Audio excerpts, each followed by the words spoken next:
The midnight launch disaster. I went to the midnight release of the most anticipated VR headset of the decade, and I ended up leaving in the back of a police cruiser, not because I did something wrong, but because of the absolute madness that broke out. My friends told me that if I didn't show up at the flagship store by 10 p.m., I'd regret it for the rest of my life. I'm not even a huge gamer, but the hype was infectious.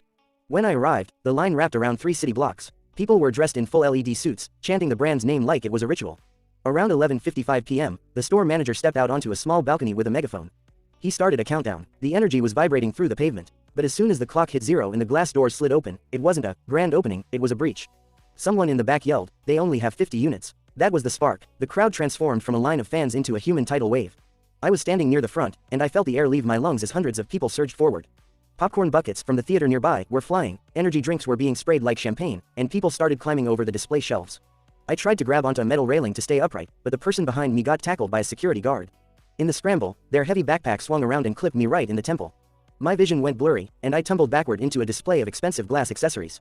The sound of shattering glass was drowned out by the sirens. The police arrived within minutes to shut the whole thing down. Because I was literally buried under a pile of broken glass and display foam, the officers had to pull me out first to make sure I wasn't bleeding out.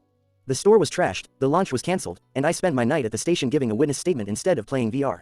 I didn't get the headset, but I did get a permanent scar on my arm and a story that my friends still don't believe.